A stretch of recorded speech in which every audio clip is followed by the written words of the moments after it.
सावन की पहली सोमवारी पर शिवालयों में उमड़ा आस्था का सैलाब। बोलबम के जय घोष से गूंजा देवघर। रांची के पहाड़ी मंदिर और आमरेश्वर धाम में श्रद्धालुओं ने किया जलार्पण। केंद्रीय रक्षा राज्य मंत्री ने रांची में किया बच्चों से संवाद। तट रक्षक सुरक्षा बल में शामिल होकर राष्ट्र सेवा के लिए किया प्रेरित। नगरी और बेसरा में सुनी ग्रामीणों की समस्याएं। महिलाओं की सुरक्षा को लेकर झारखंड पुलिस गंभीर छेड़खानी से संबंधित मामलों में सीधे डीजीपी को ईमेल से शिकायत कर सकेंगी महिलाएं। निर्देश जारी। और भाजपा ने राज्य में पुलियों के निर्माण की उठाई मांग। बाबूलाल मरांडी ने ग्रामीण और दुर्गम क्षेत्रों में लोगों को हो रही असुविधा पर सरकार का ध्यान आकृष्ट कराया।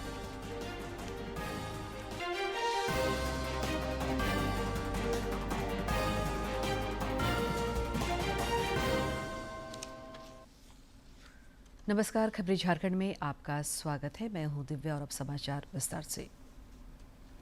सावन महीने की पहली सोमवारी पर समूचा झारखंड बाबा भोलेनाथ की भक्ति में आज शिव में है। 12 ज्योतिर्लिंगों में से एक बाबा वैद्यनाथ धाम और बासुकीनाथ धाम समेत सभी शिवालयों में आस्था का सैलाब उमड़ पड़ा है। अहले सुबह से ही मनोकामना लिए भक्त भगवान शिव के दरबार में पहुंचकर जलाभिषेक कर रहे हैं। भीड़ प्रबंधन को लेकर मंदिर समिति और प्रशासन ने खास इंतजाम किए हैं। भगवान शिव के पूजन को समर्पित पवित्र सावन महीने की आज पहली सोमवारी है। बाबा भोलेनाथ के भक्त पहले सुबह से ही बाबा को जलार्पण कर रहे हैं। वैद्यनाथ धाम, बासुकीनाथ धाम, अमरेश्वर धाम और पहाड़ी मंदिर समेत राज्य के सभी शिवालयों में बाबा के जयकारे हैं और समूचा राज्य शिवमय नजर आ रहा है। भगवान शिव का प्रिय महीना सावन उनके भक्तों के लिए खास होता है और उसमें सोमवारी तो और भी विशेष होता है। झारखंड में पहली सोमवारी पर हर ओर धर्म अध्यात्म की बयार बह रही है और सभी शिवालय बोल बम के जयघोष से गुंजायमान है। बाबा नगरी देवघर में तो देश के अलावा दुनिया के हर कोने से शिव भक्त पहुंच रहे हैं। आस्था के महासागर के बीच अर्घा के माध्यम से भक्त बाबा वैद्यनाथ धाम में जलाभिषेक करने में जुटे हैं। बहुत आस्था, बहुत विश्वास है बाबा पे, इसीलिए आए मंदिर। बहुत दूर से आते हैं मंदिर, विश्वास की जगह है। जो चाहते हैं वो हो जाते हैं बाबा की नगरी में। 12 ज्योतिर्लिंगों में से एक बाबा वैद्यनाथ धाम करोड़ों लोगों की आस्था का केंद्र है, जिसकी झलक सावन के महीने में खूब दिखती है। कांवरियों की आस्था इस कदर होती है कि वो 108 किलोमीटर की पैदल यात्रा कर बाबा के दर पर पहुंचते और विधि विधान पूर्वक जलार्पण करते हैं। बाबा पे पूरा विश्वास है सर, इसलिए हम सब बहुत हर साल आते हैं सर बाबा धाम की। विश्वास है, बहुत मनोकामना पूरी हो जाता है सर यहाँ पे जब आते हैं तो। वैद्यनाथ मंदिर के सरदार पंडा गुलाबानंद ओझा ने बताया कि भगवान शिव भक्तों की हर मनोकामना को पूर्ण करते हैं। यही कारण है कि बाबा के दर पर हर कोई मुराद लेकर पहुंचता है। उन्होंने कहा कि शिव पूजन में सोमवारी के दिन का खास महत्व है। जो पूजा करते हैं उसको अश्वमेध यज्ञ की प्राप्ति होती है और भगवान जो भी इस समय आज का सोमवार व्रत जो होता है वो कन्याओं के लिए है, सुंदर वर अच्छा पति के लिए। इधर श्रद्धालुओं की सेवा, सुरक्षा और सुविधा को लेकर मंदिर प्रबंधन और जिला प्रशासन की ओर से व्यापक इंतजाम किए गए हैं। जिले के उपायुक्त नमन प्रियेश लकड़ा ने बताया कि कांवरियों के सुलभ जलार्पण को लेकर प्रशासन मुस्तैद है। थोड़ा सा हम लोग और बेटर टाइम का मैनेजमेंट करते हुए हम लोग एक्सपेक्ट कर रहे हैं कि 2.25 लाख श्रद्धालुओं का हम जलार्पण करा पाएंगे। महीने भर चलने वाले विश्व प्रसिद्ध श्रावणी मेला में शिव भक्तों को बाबा नगरी में शिव महिमा के भी दर्शन कराए जा रहे हैं। विभिन्न सांस्कृतिक कार्यक्रमों का भी आयोजन हो रहा है। उधर बासुकीनाथ धाम में भी फौजदारी बाबा की पूजा और अर्चना एवं जलार्पण के लिए डाक कांवरिया समेत अन्य भक्त लगातार पहुंच रहे हैं। का बहुत बढ़िया व्यवस्था है। हम लोग पास लेकर के टिकट खरीद करके आए थे और भीड़ भी वैसी नहीं है। प्रशासन का सुविधा रोड सड़क पर भी बढ़िया दिया गया है। हम लोग को बहुत सुलभ अच्छे ढंग से दर्शन हो गया। बाबा वैद्य बासुकीनाथ सभी को मनोकामना पूर्ण करे। इधर रांची के ऐतिहासिक पहाड़ी मंदिर और खूंटी के अमरेश्वर धाम समेत अन्य शिवालयों में भी जलाभिषेक का सिलसिला जारी है। इस बार पवित्र सावन माह में 4 सोमवारी पड़ेंगे। पहली सोमवारी पर जलार्पण और शिव पूजन की छटा आज दिन भर देखते ही बनी। हर हर महादेव के जयघोष से न केवल शिवालय बल्कि कांवरिया पथ और प्रमुख धार्मिक स्थल भी गुंजायमान रहे। डीडी न्यूज के लिए मनीष दुबे, आरके नीरज और विकास के साथ मैं दिवाकर कुमार। रांची के ऐतिहासिक पहाड़ी मंदिर में भी इस अवसर पर श्रद्धालु कतारबद्ध होकर बाबा का जलाभिषेक करते नजर आए।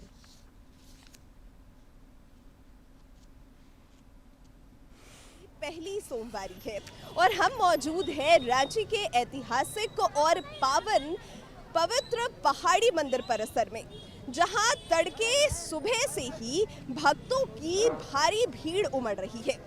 रांची में सावन की पहली सोमवारी को लेकर श्रद्धालुओं में खासा उत्साह देखा गया।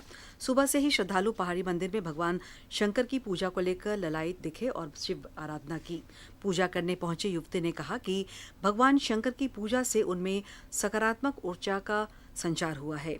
जब भी मतलब कि मैं इस जगह पे आती हूँ ना, मतलब मैं अगर रांची पे रहती हूँ और इस जगह पे आती हूँ ना पूजा करने के लिए, एक अलग सी ऊर्जा उत्पन्न होती है मतलब मेरे अंदर, और मतलब एक सुकून शांति मतलब का अनुभव होता है।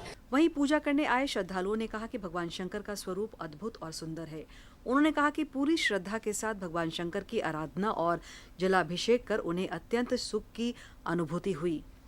एकदम मजे में जाइए, मजे में जल चढ़ाइए। सब साधन भी बढ़िया है, हर जगह आदमी लगा हुआ है, सब अपना तरतीब बाई अपना लेकर जा रहे हैं, आ रहे हैं, कोई प्रॉब्लम नहीं है। बहुत सुंदर से जल चढ़ रहा। जो आस्था का और ये का प्रतीक है सावन, ये इसमें महिलाओं को भी बहुत सुरक्षा यहाँ पे दी गई है। और यहाँ पे सेपरेट था, मेल का और फीमेल का अलग रास्ता था, इसकी वजह से महिलाओं को अच्छा मतलब व्यवस्था दी गई थी। मैं तो बहुत संतुष्ट हूँ। आज जितनी भीड़ हमेशा होती थी, आज भी भीड़ थी, लेकिन पूजा करने में बहुत अच्छा लगा। पहाड़ी मंदिर पहुंची महिलाओं ने सावन में हरे रंग के महत्व के संबंध में जानकारी दी, साथ ही मंदिर प्रबंधन की सराहना की। पवित्र सावन मास की आज पहली सोमवारी और रांची के ऐतिहासिक पहाड़ी मंदिर में भक्तों का जनसैलाब उमड़ पड़ा है। सोमवार तड़के से ही भक्त महादेव के जलार्पण के लिए लगातार यहां पहुंच रहे हैं और अपने परिवार, राज्य और देश की सुख और शांति की कामना कर रहे हैं। सहयोगी प्रणय, विकास के साथ रांची से मैं शिवा। खूंटी का प्रसिद्ध बाबा आमरेश्वर धाम भी अहले सुबह से ही शिव भक्तों से गुलजार है। बोल बम और हर हर महादेव के जयघोष से पूरा परिसर गुंजायमान है। खूंटी के प्रसिद्ध बाबा आमरेश्वर धाम में सभी भक्त पवित्र श्रावण महीने की पहली सोमवारी पर कतारबद्ध होकर बारी बारी से जलार्पण कर रहे हैं। जलार्पण करने वालों के लिए प्रवेश द्वार और निकासी द्वार अलग अलग होने से आज श्रद्धालुओं को काफी सुविधा हुई। भारी बारिश के बावजूद भीड़ यहाँ पर अच्छी खासी है और व्यवस्था बहुत अच्छी है, जिससे तकलीफ नहीं हो भक्तों को आने जाने में या फिर सारा चीज़ व्यवस्था ठीक है यहाँ पे। भारी बारिश के कारण थोड़ा दिक्कत हुआ, लेकिन बहुत भीड़ थी और बारी बारी से सबको पूजा कराया गया। समिति के तरफ से किसी को किसी तरह का कोई परेशानी नहीं हुई। पहली सोमवारी के मद्देनजर बाबा आमरेश्वर धाम प्रबंध समिति और इससे जुड़े स्वयंसेवक भी भीड़ प्रबंधन तथा श्रद्धालुओं की सेवा और सुविधा को लेकर तत्पर दिखे। जब से पट खुला है तब से हम लोग यहाँ पर व्यवस्था में लगे हुए हैं। जितने भी श्रद्धालु आते हैं उन लोगों की सेवा के लिए है। बारिश बहुत ज्यादा होने के बावजूद श्रद्धालुओं में अपार श्रद्धा और हर्ष के साथ रात्रि 11:30 बजे से ही यहाँ लाइन लगना चालू हो गया था। 3:30 बजे पट खुलते ही श्रद्धालु अपने अपने बारी से पूजा अर्चना और जलाभिषेक करते रहे। समिति के कार्यकर्ता जो सुबह रात से ही लगे हुए हैं, सुबह से भी सभी विधि व्यवस्था किए हुए हैं। बैरिकेटिंग वगैरह लगी है, उसी रूट में लोगों को लाने का प्रयास किया जा रहा है। लोग प्रसाद खरीद के उधर से जा रहे हैं, पूजा कर रहे हैं, निकल रहे हैं, घूम रहे हैं। हालांकि बारिश थोड़ा खलल डाल रही है, लेकिन लोगों के पूजा और मेला घूमने के उत्साह में कमी नहीं कर पा रही है। कांवरियों के लिए स्वास्थ्य काउंटर भी बनाया गया है। साथ ही बाबा आमरेश्वर धाम परिसर में भक्तों की सुविधा के लिए समुचित व्यवस्था की गई है। बच्चों के मनोरंजन के लिए भी आकर्षक झूले और खेल के साधन मौजूद हैं। मंदिर परिसर के बाहर पूजन सामग्रियों की दुकानें भी सजी है। खूंटी से ज्योत्सना की रिपोर्ट। इधर कोडरमा के ऐतिहासिक ध्वजाधारी धाम में भी लोगों ने भगवान शिव की उपासना की। इस अवसर पर ध्वजा और त्रिशूल चढ़ाया गया। कोडरमा में सावन की पहली सोमवारी के मौके पर ध्वजाधारी आश्रम में भी शिव भक्तों का सैलाब उमड़ा। बड़ी संख्या में शिव भक्तों ने भगवान शिव का जलाभिषेक किया। भगवान शंकर को जलाभिषेक के साथ ध्वजा और त्रिशूल चढ़ाई गई। धाम के पुजारी ने कहा कि ध्वजा और त्रिशूल चढ़ाने की परंपरा के पीछे पौराणिक मान्यताएं हैं। यहाँ पर जो भी लोग मांगते हैं उनका पूरा होता है। जाके ध्वजा त्रिशूल शिव भक्तों ने 777 सीढ़ियां चढ़कर ध्वजाधारी पहाड़ पर बसे भगवान शिव का जलाभिषेक कर मन्नतें मांगी। इस दौरान पूरा क्षेत्र ओम नमः शिवाय और बोल बम के नारे से गुंजायमान दिखा। महामंडलेश्वर महंत सुखदेव दास जी महाराज ने कहा कि इस बार सावन माह में 4 सोमवारी है और चारों सोमवारी का खास महत्व है। शिव जी का सोमवारी 4 सोमवारी पड़ेगा इंसान और चारों सोमवारी का महत्व रहता है। भगवान शिव जो है उसे पृथ्वी पर रहते हैं 1 महीना हर मानव भगवान शिव के चरणों में अर्पण करते हैं जल और आशीर्वाद देते हैं। और पूजा पाठ करने से सारे व्याधियों का नाश होता है। पहली सोमवारी के अवसर पर ध्वजाधारी धाम में पूजा अर्चना करने पहुंचे श्रद्धालु बाबा की भक्ति में लीन नजर आए और उन्होंने सभी के सुख समृद्धि की कामना की। डीडी न्यूज के लिए कोडरमा से गजेंद्र बिहारी सिन्हा की रिपोर्ट। भारतीय तटरक्षक बल में अवसरों की असीम संभावना है। रांची में इसको लेकर जागरूकता के लिए 20 जुलाई तक व्यापक अभियान चलाया जा रहा है। इस सिलसिले में ओरमांझी स्थित राम टहल चौधरी विद्यालय में बच्चों के बीच जागरूकता कार्यक्रम आयोजित किया गया, जिसमें रक्षा राज्य मंत्री संजय सेठ भी शामिल हुए। इस दौरान भारतीय तटरक्षक बल से जुड़े अधिकारियों ने बच्चों को राष्ट्र सेवा के प्रति तैयार होने के लिए विभिन्न बातें बताई। श्री सेठ ने भी बच्चों से संवाद कर उन्हें तटरक्षक बल में अपनी सेवा देने के लिए प्रेरित किया। इस दौरान विद्यालय के बच्चों के बीच बैग और अन्य आवश्यक किट का विवरण भी किया गया।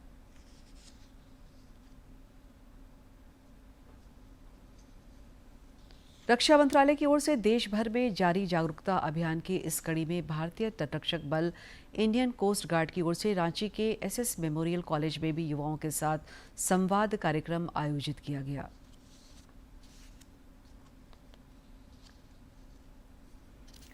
रांची के एसएस मेमोरियल कॉलेज में भारतीय तटरक्षक बल इंडियन कोस्ट गार्ड की ओर आयोजित संवाद कार्यक्रम के दौरान रक्षा राज्य मंत्री संजय सेठ ने कहा कि प्रधानमंत्री नरेंद्र मोदी के विकसित भारत के विजन को पूरा करने में युवाओं की भागीदारी अहम है। श्री सेठ ने कहा कि ऑपरेशन सिंदूर के बाद देश के नागरिकों में सेना के प्रति और अधिक सम्मान बढ़ा है।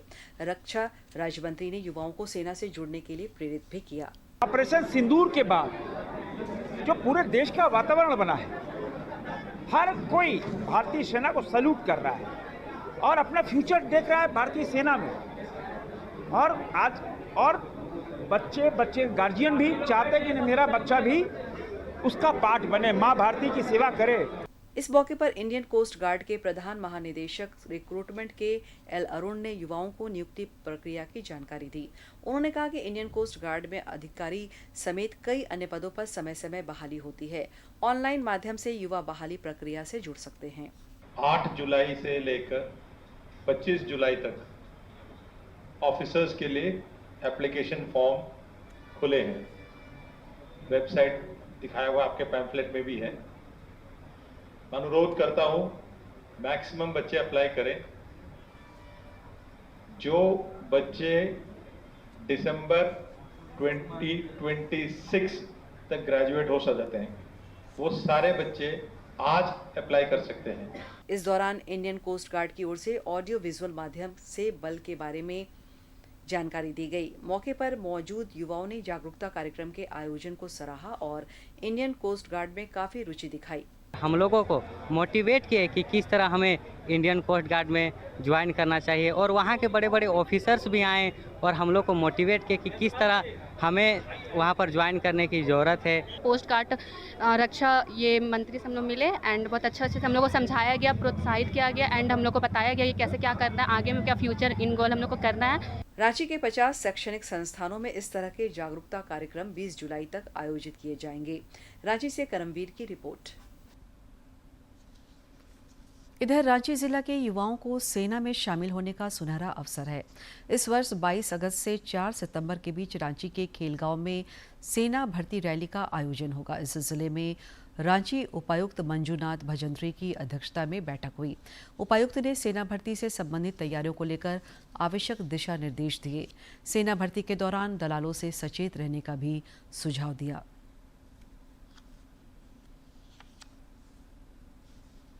रक्षा राज्य मंत्री संजय सेठ ने रांची के कांके अंतर्गत नगरी में प्रस्तावित रिम्स 2 के निर्माण स्थल पहुंचकर ग्रामीणों से संवाद किया। श्री सेठ ने कहा कि ऐसी जगह जहां लोग पुश्तैनी जमीन पर खेती करते हैं और अपनी आजीविका चलाते हैं, इस जमीन का जबरन अधिग्रहण करना कहीं से भी न्यायोचित नहीं है। उन्होंने कहा कि सरकार को यह हठधर्मिता छोड़नी चाहिए। श्री सेठ ने कहा कि वे भी जनहित में रिम्स 2 के निर्माण पर सहमत हैं, लेकिन इसके लिए सरकार को किसी गैर मजरूआ या ऐसी जमीन देनी चाहिए जहां खेती बाड़ी नहीं होती हो और आम जनजीवन प्रभावित नहीं हो। श्री सेठ ने मेसरा में भी ग्रामीणों से मिलकर बीआईटी और ग्रामीणों के बीच जमीन अधिग्रहण को लेकर चल रहे विवाद की जानकारी ली। उन्होंने कहा कि यदि संस्था के पास संबंधित जमीन के दस्तावेज हैं तो उसे प्रस्तुत किया जाना चाहिए और ग्रामीणों के साथ बैठकर इसका समाधान निकालना चाहिए। उद्योग, श्रम, नियोजन, प्रशिक्षण एवं कौशल विकास मंत्री संजय प्रसाद यादव ने गोड्डा स्थित रामनगर आवास पर आयोजित जनता दरबार के क्रम में लोगों से मुलाकात और संवाद किया। श्री यादव ने कहा कि मुख्यमंत्री हेमंत सोरेन के नेतृत्व में राज्य सरकार जन आकांक्षाओं को पूर्ण करने के लिए ईमानदारी पूर्वक काम कर रही है।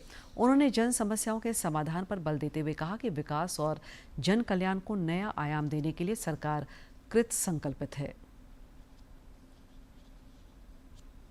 श्री यादव रांची में राजद के मिलन समारोह में भी शामिल हुए। इस दौरान लोकहित अधिकार पार्टी के पूर्व प्रदेश अध्यक्ष सुनील कुमार साहू ने कई समर्थकों के साथ राजद की सदस्यता ग्रहण की। उद्योग मंत्री सह राजद नेता संजय प्रसाद यादव ने सबों का पार्टी में स्वागत और अभिनंदन किया।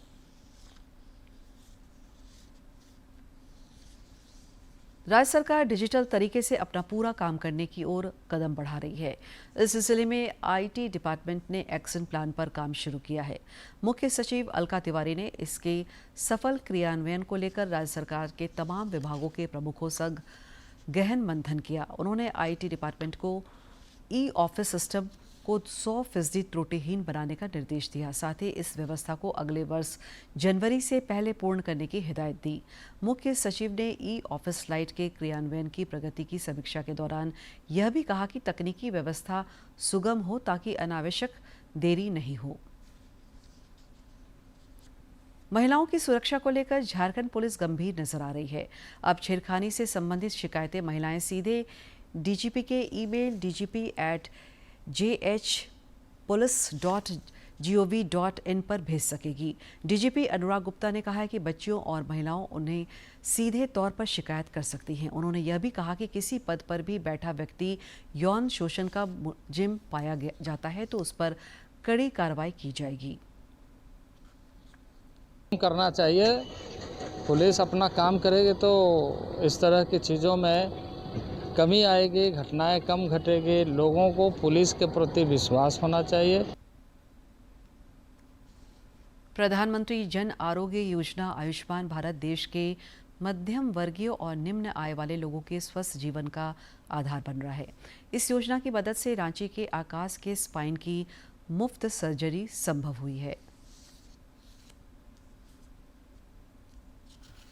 रांची के आकाश कुमार के दाहिने पैर में झंझनाहट रहती थी। इलाज के अभाव में उनका पैर सुन्न पड़ गया था। आकाश कई चिकित्सकों के परामर्श के बाद भी निराश थे। इसके बाद उन्होंने रांची के सदर अस्पताल में संपर्क किया। यहां चिकित्सकीय परामर्श के बाद आयुष्मान भारत प्रधानमंत्री जन आरोग्य योजना के तहत उनका इलाज हुआ और अब वह पूरी तरह स्वस्थ हैं। 5 लाख के बदले मेरा 2-3 हज़ार रुपये खर्च हुआ। उसमें क्या, वो तो आदमी ऐसे ही खर्चा कर ही देता। प्राइवेट हॉस्पिटल में दिखाएंगे तो डॉक्टर का फीस लग जाता है 2-3 हज़ार।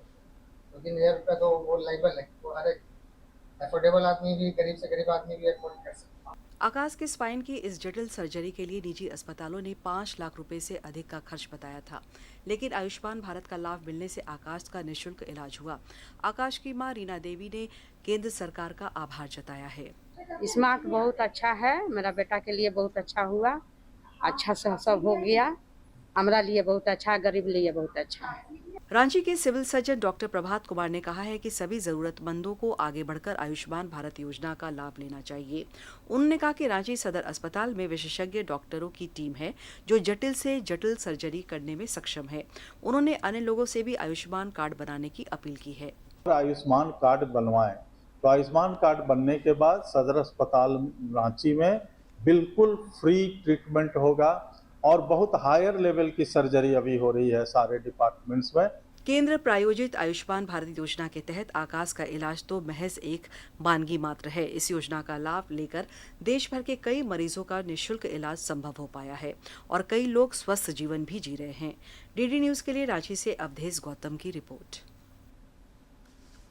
झामुमो नेत्री और गांडे विधायक कल्पना सोरेन ने आज मंत्री योगेंद्र प्रसाद के पैतृक आवास पहुंचकर उनके दिवंगत भाई स्वर्गीय भरत कपूर के चित्र पर पुष्पांजलि अर्पित कर उन्हें श्रद्धांजलि दी। गांडे विधायक ने शोक संतप्त परिजनों को ढाढ़स बंधाया और दुख की इस घड़ी को सहन करने की ईश्वर से शक्ति देने की प्रार्थना की।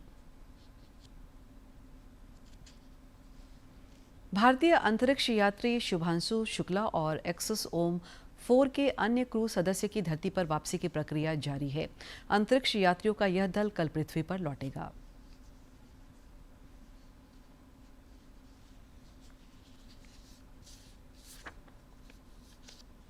As I was making earlier a mention, becomes a most important part of this entire journey back to the Earth.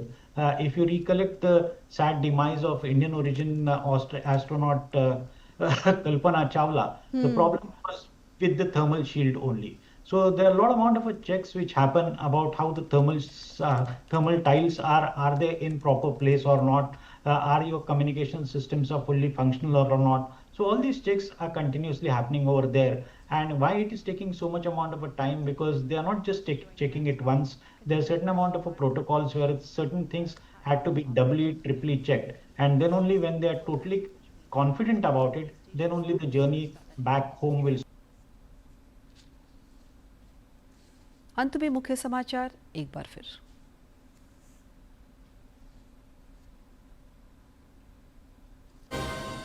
सावन की पहली सोमवारी पर शिवालयों में उमड़ा आस्था का सैलाब। बोलबम के जय घोष से गुंजा देवघर, रांची के पहाड़ी मंदिर और आमरेश्वर धाम में श्रद्धालुओं ने किया जलार्पण। केंद्रीय रक्षा राज्य मंत्री ने रांची में किया बच्चों से संवाद। तटरक्षक सुरक्षा बल में शामिल होकर राष्ट्र सेवा के लिए किया प्रेरित। नगरी और मेसरा में सुनी ग्रामीणों की समस्याएं। महिलाओं की सुरक्षा को लेकर झारखंड पुलिस गंभीर छेड़खानी से संबंधित मामलों में सीधे डीजीपी को ईमेल से शिकायत कर सकेंगी महिलाएं। निर्देश जारी।